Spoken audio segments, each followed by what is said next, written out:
Apendicitis aguda entra dentro de lo que es el abdomen agudo quirúrgico. Cuando ustedes hablan de abdomen agudo quirúrgico, todas las patologías, obviamente abdominales, que deben ser resueltas en máximo unas 6 horas. Cuando ustedes hablan de abdomen agudo quirúrgico, tienen que hacer la diferenciación no solo con las enfermedades quirúrgicas, también con las clínicas. Entonces, todo lo que hemos llevado la anterior semana, pancreatitis, síndrome ulceropéptico, úlcera perforada, infección de tracto urinario, pielonefritis, enfermedad pélvico-inflamatoria, embarazo ectópico, una salpingitis, un absceso tubovárico torcido, todo esto entra dentro del diagnóstico diferencial de una apendicitis aguda. Por ende, es la enfermedad más importante y la que tiene hasta el momento mayor mortalidad. Por más que yo como cirujano he leído por lo menos unas 30 veces el tema, aún así, para mí, en algunos casos es difícil llegar al diagnóstico de apendicitis aguda. No es como antes que te decían, no, todo el mundo puede diagnosticar apendicitis, sí. Cuando es bien localizado el dolor, cuando hay Bloomberg, cuando es hombre, cuando no hay otras enfermedades, es realmente muy sencillo diagnosticar el apendicitis. Pero si tú tienes casos específicos con pacientes con enfermedades de base, artritis reumatoidea, con osteoporosis severa, uso crónico de corticoides, pacientes automedicados, sobre todo estudiantes y personal médico, paramédico, mujeres, el diagnóstico se puede hacer realmente complicado y cuando se hace la cirugía ya no está solamente el apéndice inflamadito, como dice apendicitis, ¿no es cierto? Ya está necrosado, plastronado, arcelado, está comprometido el hilo terminal, hay perforación de ciego, hay que hacer una porostomía, quitar parte del intestino, a veces hacer y sacar hacia afuera el intestino y hacer ostomías, ileostomías. Entonces, realmente el diagnóstico puede ser muy complejo. Y eso ustedes lo van a ver todos los días. Va a llegar un paciente, lo van a revisar, se van a confiar en la ecografía, se van a confiar en el laboratorio y van a decir, no, es una gastritis. Tome omeprazol, antiespasmódico, analgésico y vuelva en una semana para su control. En una semana vuelve el paciente, abdomen distendido, piel marmórea, mortalidad sumamente elevada cuando vean piel marmórea, peritonitis de 7 días. Usted les va a ver, ahí sí van a decir, no, esto es otra cosa, esto es algo grave. La ecografía recién va a reportar líquido libre, la ecografía recién va a reportar aumento del apéndice si es que todavía se ve y no está lisado. Lisado es cuando se lo destruye y todo el contenido intestinal empieza a salir por ahí en calidad. Infecciones no solamente por aerobios, anaerobios, gram positivos, gram negativos, hongos. Es realmente un cuadro muy complicado y la mortalidad está más que nada en el descuido. Les he dicho a principio del año, les recalco ahora, pongan en la historia clínica al finalizar, última indicación o nota, paciente debe retornar ante signos de urgencia previamente explicados. Una nota sencilla, 2 líneas, les puede salvar la vida de cualquier proceso médico-legal. Si usted le dice, yo le he dicho, aquí está firmado justo por el paciente y al lado está mi firma, mi sello con la fecha. Yo le he dicho que si seguía mal, vuelvo. Sencillo. Y eso les puede salvar de muchos juicios. Ha habido internos que han dado de alta a pacientes, ha habido médicos en provincia que están haciendo internado, que les va a tocar a ustedes, que despachan paciente y luego el paciente vuelve complicado, ya no vuelve solo, vuelve con toda la familia, 20 personas afuera y el problema realmente es serio. ¿Y contra quién se va y a quién le echa la culpa? Al médico que no ha podido diagnosticar una apendicitis que es tan sencillo, ¿no es cierto? Yo les digo, no es tan sencillo. Entonces, vamos a avanzar lo más rápido posible. Epidemiología es el 10% más o menos de todos los procesos de dolor abdominal que tenemos. Dentro de eso están esos signos que la mayoría puede ser inespecífico, pero cuando se juntan nos ayuda mucho con la escala de Alvarado. Yo les recomiendo, si es que van a hacer asunción en mujer, utilicen la BFEM. Entonces, la edad de 20 a 40, como está en el dibujito, vemos un apéndice secal o vermiforme, más o menos debe ser como su meñique, rosadito, bonito, ¿no es cierto? Cuando ya empieza a haber un proceso de apendicitis aguda, es como cuando lo aprietan, lo sueltan, medio nacarado, con varios vasitos encima, medio congestivo, fase catarral, y luego ya empieza a tener secreción purulenta. No olvidamos que tenemos mesentérica superior, la ileocólica y la arteria apendicular. Sumamente importante al momento quirúrgico, y en el mismo sentido tenemos la apendicular, la ileocólica y la vena mesentérica que termina en la porta, y la porta termina en el hígado. Ahí vamos a hablar y van a ver mucho el término de pieliflebitis. Cuando escuchen eso, significa que la infección que estaba en el apéndice ha subido por estos vasos, ha llegado hasta el hígado, que es de circulación normal, y ha hecho trombos. Al hacer trombos, hace abscesos hepáticos que pueden comprometer todo el hígado y generar una complicación muy seria. Aparte de eso, no solamente tenemos drenaje venoso, también tenemos el drenaje linfático a las vías que ya conocen por anatomía.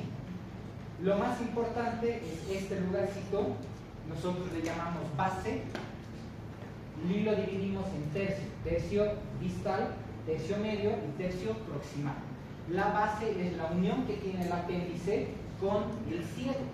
Si nosotros tenemos compromiso de esto, la cirugía es realmente muy complicada y puede reventar después de la cirugía a los 2-3 días y generar una disección. Ya hemos visto el año pasado, obstrucción por pepa, por parásito, por tumores, por lo que sea, esa es la causa de una apendicitis aguda.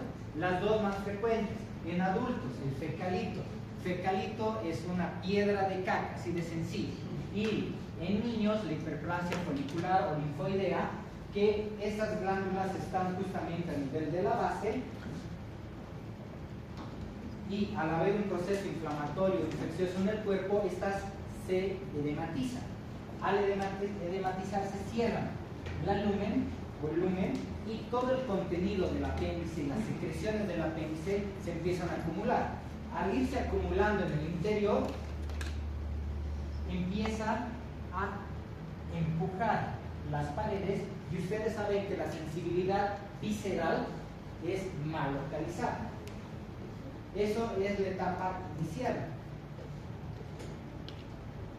Las posiciones retrosecada ascendente es la más frecuente, pero cuando ustedes operen, la mayoría va a tener la descendente interna.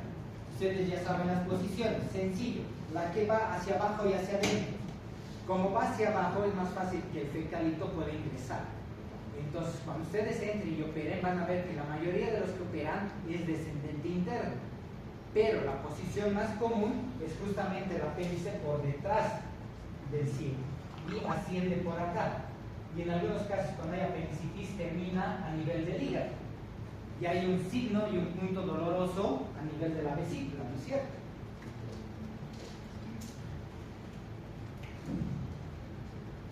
Para entender un poquito la evolución del cuadro, les he dicho la fase congestiva.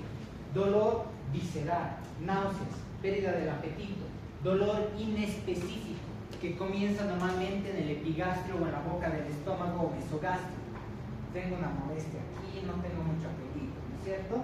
Ganas de vomitar cuando hay. ¿Pero eso nos orienta a alguna enfermedad típica? No. ¿Puede ser una gastroenteritis? Sí. ¿Puede ser la vesícula? Sí. ¿Puede ser un montón de enfermedades? Sí. Pero justamente ahí es donde va el paciente con ustedes. Y ustedes lo ven. Ecografía, el ecografista, está muy rápido, normal. Leucocitos normales. Y ustedes lo despachan. ¿No ven? ¿Qué va a pasar? En el transcurso de unas 4 a 6 horas cambia y es supurativa. el apéndice empieza a llenarse de líquido, la serosa se distiende y deja de ser así delgadito fino y empieza a aumentar el diámetro. Hay apéndices que llegan hasta la vejiga, hay apéndices que llegan hasta la fosa ilíaca izquierda, hay apéndices que llegan hasta el hígado. Es muy variable la forma y la presentación de cada apéndice.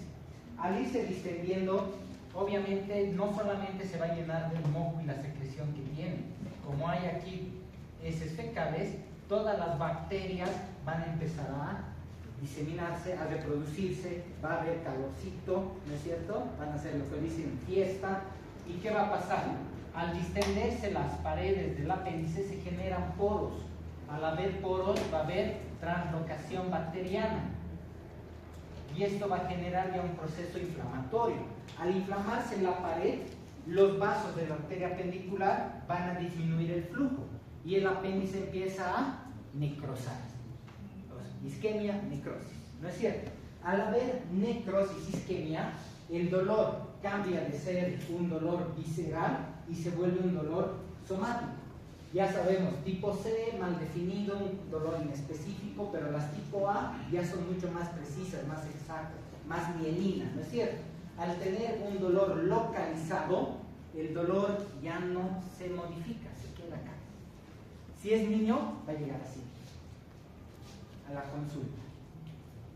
O si lo están cargando los papás, al echarlo y estirar el piecito, listo. Así de fácil puede ser diagnosticar una apendicitis, me ha pasado varias veces, ¿no es cierto? Al estar localizado en esta etapa, Bloomberg y todas las maniobras de apéndice, los puntos dolorosos, Lance, Macene, McMurray, todos son positivos. Ese es el momento ideal para hacer todas las maniobras. Ahora, ¿qué pasa? Si yo lo dejo pasar, el niño está, mamá, me duele, mamá, me duele, se te va a pasar, saca su antiespasmódico, que le da siempre cuando le duele la pancita, le da su antibiótico, la amoxicilina me han dicho la farmacéutica, bien le va a hacer, siempre hace bien. Listo, está con antibiótico, antiespasmódico y analgésico. Un dolor encubierto, un cuadro apendicular encubierto, algo que pasa mucho con los estudiantes de medicina. He operado 2, 3 veces, el año pasado 2 y 1 este año, no de esa universidad, de otro. Entonces, ¿qué es lo que pasa? Se automedican. Al automedicarse encubrimos el cuadro. El dolor obviamente va a calmar. ¿Qué bacterias van a empezar a salir? Las bacterias intestinales. Como yo he encubierto el cuadro, llega un momento en el que la pared ya está necrosada y el peritoneo empieza y se empieza a ir y a encubrir, a encapsular. Eso se llama plastrón.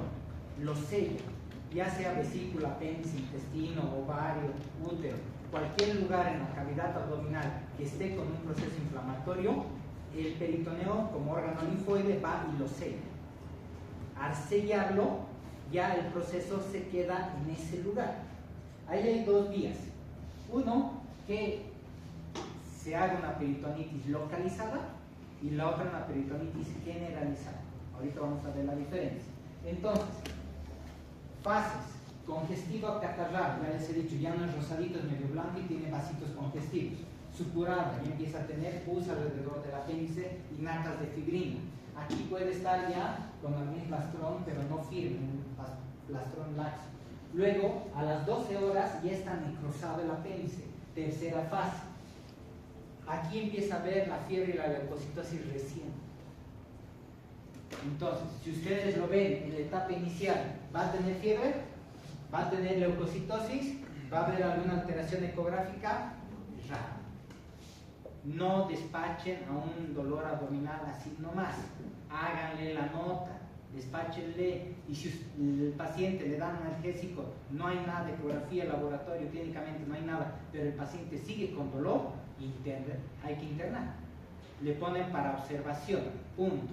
Le dejan omeprazol, soluciones para compensar lo que no está comiendo, si ha vomitado mejor todavía, electrolitos, nada más. Al día siguiente les repetimos, examen físico, ahora sí, aquí me duele, doctor, me ha empezado a doler.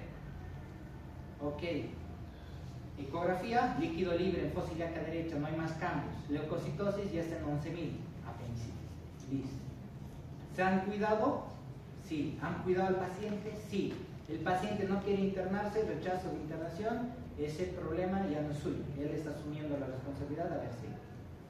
Cosas, detalles que en un dolor abdominal les puede salvar la vida.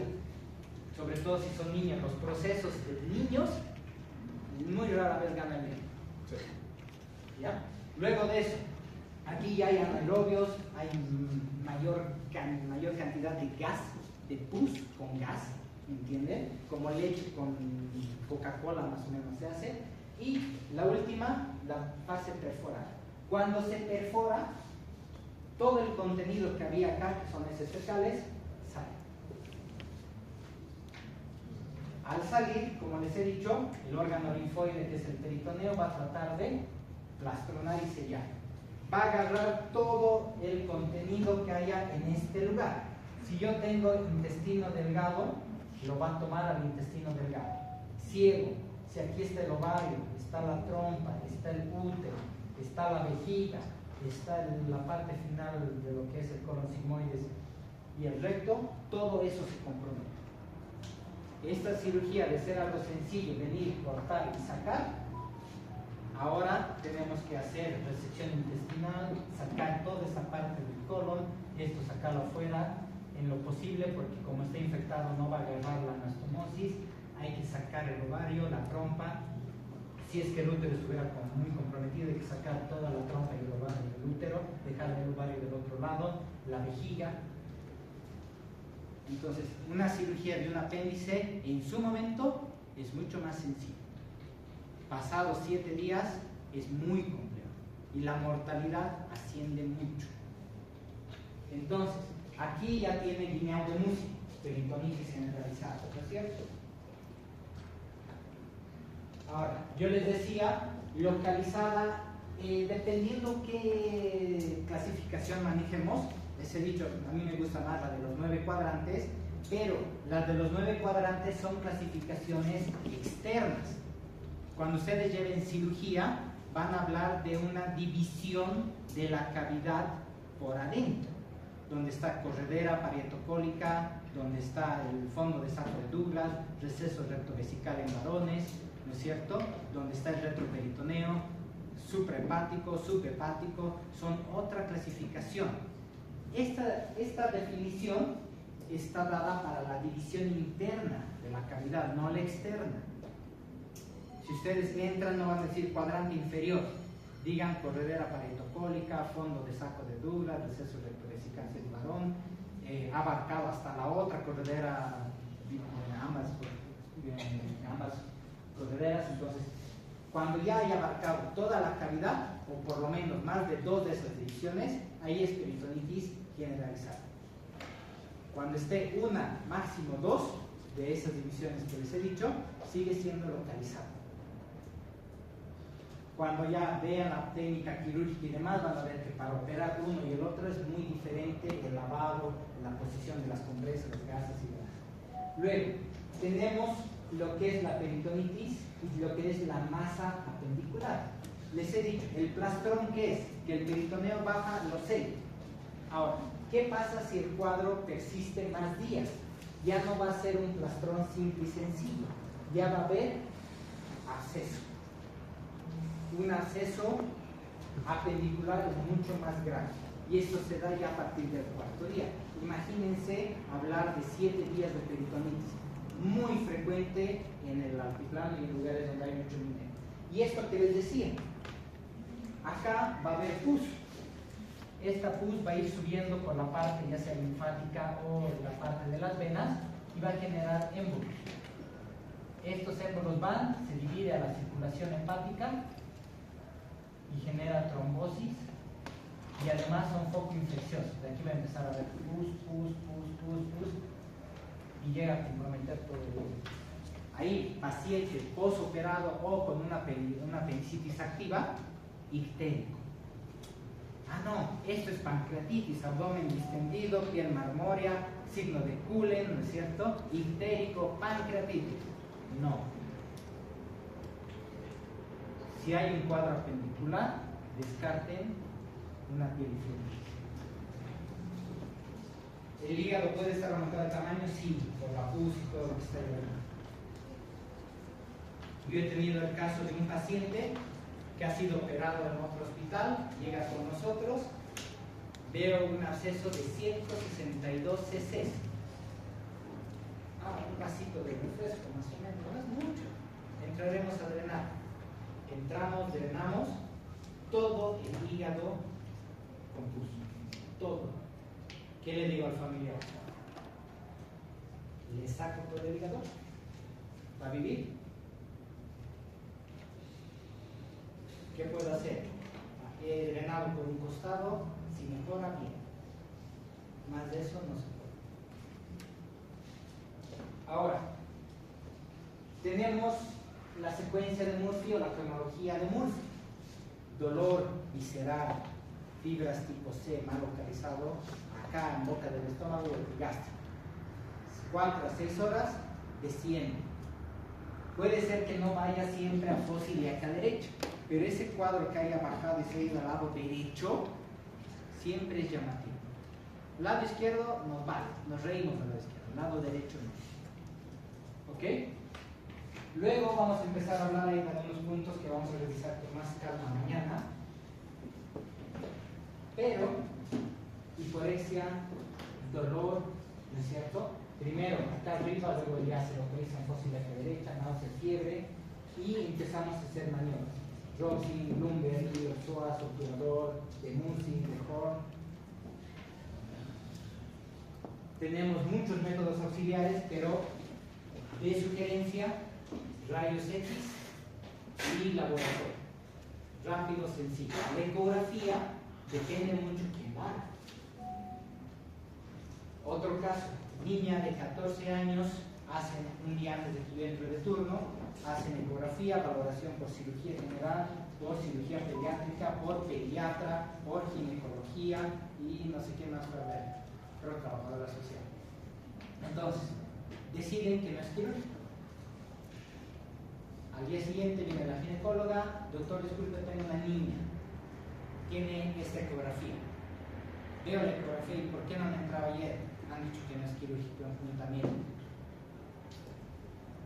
Eso te genera mucho problema, porque ahora yo he ido y le he dicho, señor, es para operar, y el señor, no, ayer va a venir el cirujano pediátrica, él es súper especialista, usted no es nada.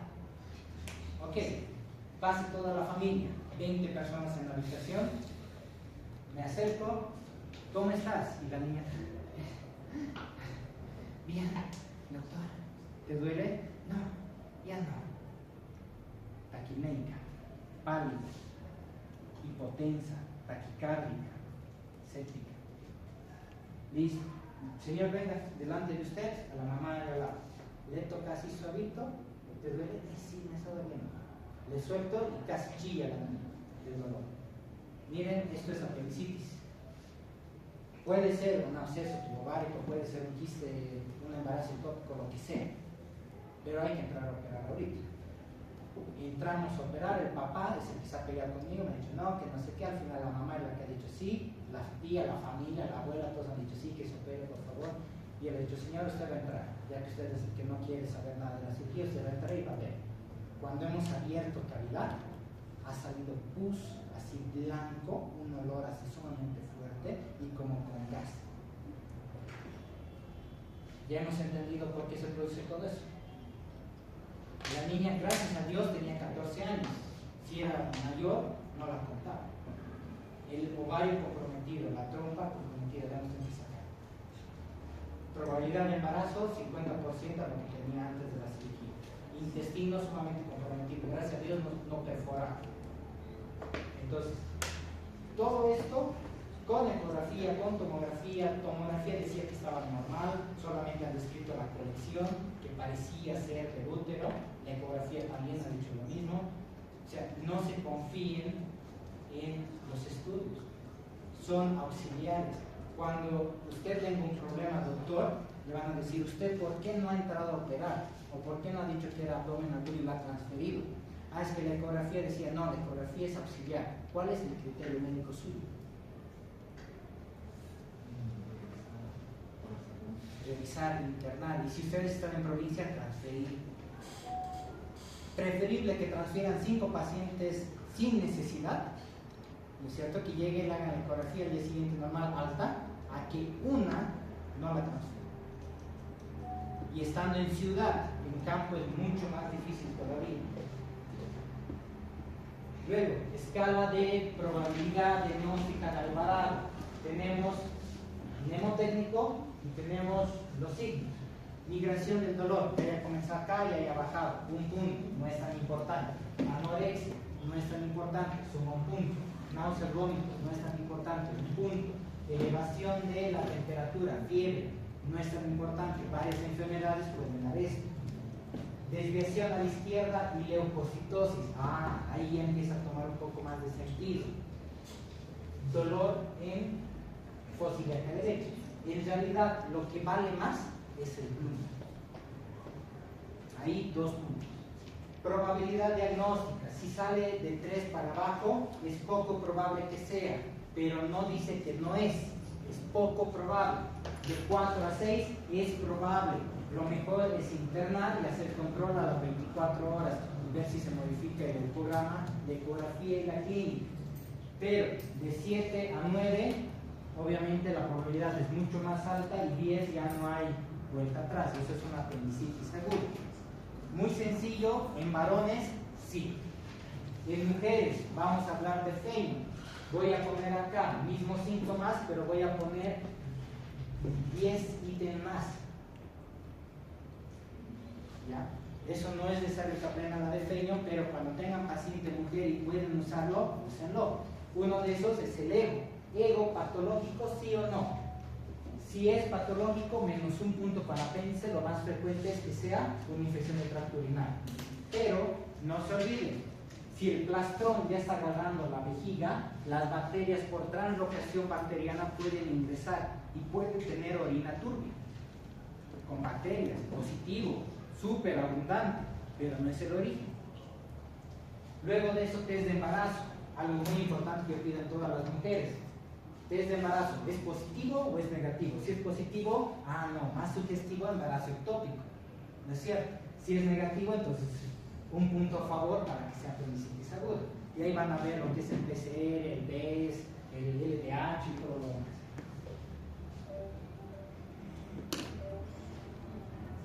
Diagnósticos diferenciales, diverticulitis de Meckel.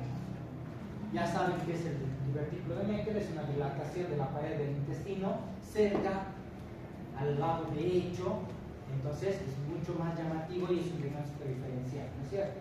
Luego de eso, la dermatitis mesentérica, igual al lado izquierdo, embarazo ectópico y todo lo que les he dicho antes. Incisiones, hay varias, lo van a ver mejor. Línea azulita, McGurney, línea verde, Rocky Davis. En mujeres les recomiendo siempre, si es peritonitis, yo hago fine and steel, que es como la de la cesárea, grande, pero aquí abajo. Cuando usa bikini no se nota. Rocky Davis tiene las mismas intenciones, hacer una transversal abajo, pero estos no son para ampliar. Si ustedes quieren ampliar esto, van a tener muchos problemas. O sea, son para apendicitis en fases 1, 2, 3. ¿Ya? Peritonitis, traten de hacer mediana. Hay incisiones que van desde la apófisis sifoides hasta el pubis, que son amplias. Infraumbilical, que es la más recomendada. Y las paramedianas igual, son paraditas, pero a los costados, ya sea derecha o izquierda. Lo que les decía, si es una apendicitis inicial y la base está bien, está bonita, dejan en unión libre, como en la apendicectomía laparoscópica que está de moda. Entramos, liberamos el meso, cerramos las arterias, quitamos esa grasita junto con los vasos y metemos un clip y sacamos todo el apéndice. La base queda libre. ¿Va a haber algún problema? No, porque la base estaba normal. Pero si la base ya empieza a estar más gruesa, ya no vamos a poder poner solo un clip, porque cuando se pierde el edema o un nudo intracorpóreo, porque cuando el edema pierda, va a quedar suelto. ¿Y qué va a pasar? Todo el contenido intestinal va a volver a cavidad, ¿no es cierto? Entonces, ahí se hace una jareta. han debido ver en técnica quirúrgica cómo se hace la jareta, se mete lo que queda de la base hacia adentro y se cierra la jaretita encima. Cetoplastía, jareta, cualquier técnica, pero la idea es que la base de estar hacia afuera quede hacia adentro y esto de acá cierra. En caso de que el clip o el nudo intracorpóreo se suelte, se afloje, el contenido no va a salir, porque aquí la pared está limitada. ¿Se entiende? La laparoscópica en las 24 horas está indicado, luego no trae mucho problema. Entonces, el mismo cuadro que hemos visto en la parte inicial, y aquí empezamos ya a hablar de algunos signos. Bloomberg, dolor a la descompresión brusca. Apretamos fuerte, el paciente va a tener dolor, pero lo suelto más rápido todavía. Si a eso el paciente tiene dolor, es un dato de irritación. No siempre es apéndice, pero sí en el 90% de los casos. Guineal de Musi lo mismo, pero al lado izquierdo o en la parte superior hacemos descompresión brusca. La peritonitis puede tener varias etiologías, sí, pero descarten hasta lo último apendicitis aguda. El punto, vamos a ver más adelante, y el signo de Rossi. Simplemente desplazamos todo el contenido y el gas que hay al lado izquierdo y lo empujamos para que vaya hacia el lado derecho. Al llegar al ciego, el gas va a hacer presión y va a empujar las paredes, y al empujar acá va a generar dolor. Luego de eso, maniobra del psoas y del obturador. El objetivo es empujar o hacer que el músculo se contraiga y empuje el apéndice y genere dolor. ¿Ya? Y para el obturador, dependiendo de la presentación que tenga, este es mucho mejor cuando es retrocecal. ¿Ya? Y esto cuando está en una posición descendente interna o por debajo de lo que es el hilo retroiliar. Ahora, cuando vean los signos de Koch, no solamente es un signo de Koch, son varios. Entonces, eso nos ayuda al diagnóstico de apendicitis que no sean en posición descendente interna como tal. Tenemos dos triadas: triada de Murphy, dolor abdominal que migra fosilíaca derecha, náuseas, vómitos, fiebre, sugestivo. Triada de Charcot, dolor, ronda. Más fuerte. Hipocondrio derecho. Ictericia y fiebre. ¿No es cierto? La mayoría de las triadas para cole aguda y demás tienen esos síntomas. Solamente cambia la localización. Por eso, definir bien el cuadrante es muy importante. Y la de Dielafobia. Hiperestesia cutánea. Significa que al palpar suavemente este lugar va a haber dolor. Eso ya nos habla de una irritación mucho más fuerte, ya está a punto de perforarse. Al comprimir hay dolor y hay contractura muscular. La pared abdominal empieza a manejar las fibras tipo A. Cuando el proceso del apéndice llega a la pared y empieza a infectar e inflamar la pared, también pueden tener esa localización tipo A. Y la sintomatología de pared es mucho más fuerte, por eso está triada de Dielafobia. Pero el apéndice es muy superficial, no siempre va a ser así.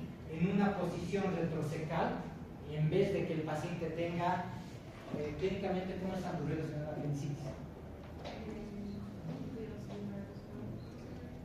No, abolidos, disminuidos, ¿no es cierto? Sobre todo en fosilíaca derecha.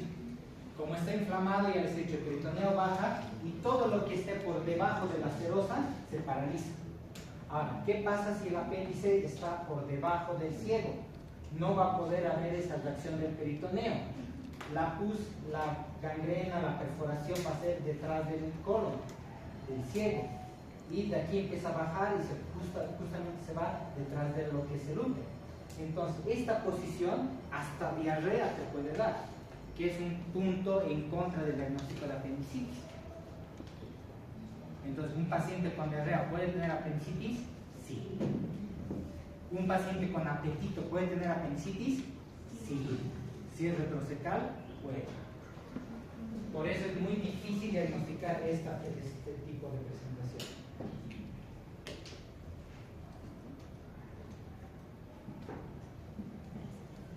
Entonces, ¿qué síntoma es el que aparece primero en teoría? ¿No es cierto? Muy bien. Número 2. Constipación es el término correcto porque va a haber una parálisis del intestino, ¿no es cierto? Entonces los ruidos disminuidos, abolidos, y el paciente puede llegar a dejar de eliminar gases y heces. Dentro de eso está todo lo que es obstrucción intestinal. Y cuando lleven cirugía, obstrucción intestinal es el diagnóstico grande, y abajo están todas las enfermedades que dan obstrucción intestinal. Ya no es solamente una, son varias. Luego, dolor abdominal que migra y el vómito. Ahora, cuando nosotros tenemos el diagnóstico diferencial, hay algo importante. ¿El paciente ha vomitado primero o el dolor ha sido antes del vómito?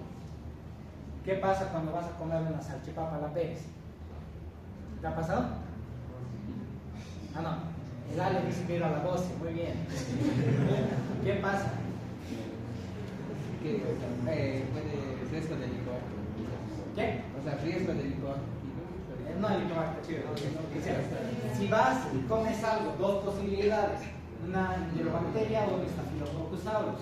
Y la Staphylococcus aureus tiene muchas toxinas, por eso es que se absorbe en la piel y genera pared y una capa sobre otra capa, ¿no es cierto? En la parte intestinal, ustedes comen algo que tenga Staphylococcus aureus y van a vomitar ese rato. Comen y vomitan, comen y vomitan.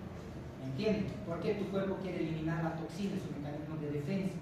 Ahora, cuando ya es salmonela, shigella y demás, unos 2, 3, a 5, a 7 días, recién empiezas a tener síntomas y vomitar.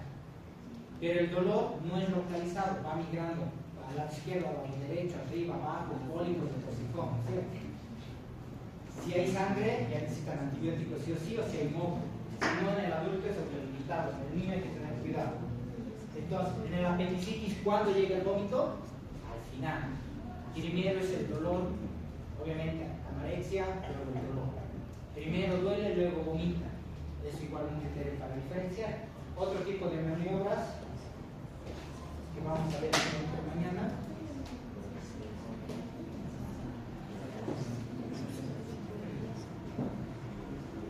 Las mismas cronologías.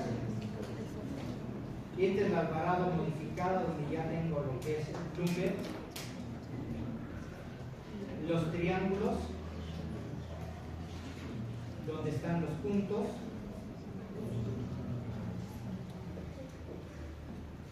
Importante es de Lance, McBurney, Morris, una línea de espina ilíaca anterosuperior a espina ilíaca anterosuperior, estas son sus espinas, una línea, la divido en 3, en unión de la primera porción con la del medio. McBurney, otra vez hago una línea de la espina ilíaca al ombligo, lo divido en 3, la unión del tercio proximal con los 2 tercios distales, McBurney. 2 tercios proximales con tercio distal, Morris. Hay más puntos, hay un montón de puntos. Cuando tú tienes una posición retrocecal ascendente, o sea que está hacia atrás y hacia arriba, el ICM es muy importante. Luego tengo el de Donner y el de Jarrett y el de Sander. Signos, ahí está el Chutro, el Dunphy, y ya saben, ¿no es cierto? Le decimos al paciente que está echado, por favor, tápese la nariz, tosa fuerte, se tapa la nariz y tiene que mover el abdomen. Al hacer ese movimiento, obviamente genera dolor. Se hacen todas estas maniobras en cirugía en todos los pacientes que tengan sospecha de apendicitis, sí, y más. Por lo menos para diagnosticar apendicitis debes tener 4 maniobras positivas o 3 mínimo. ¿Ya? Otra vez volvemos, Alvarado, se va a dividir en síntomas, esos 3, signos, esos 3, y el laboratorio con los retrocesos. La probabilidad, lo mismo que les decía hace rato, y mañana vemos todas las maniobras. les voy a pasar el día de hoy, me van a hacer recuerdo por favor en el grupo, les voy a pasar 100 maniobras con sus respectivos nombres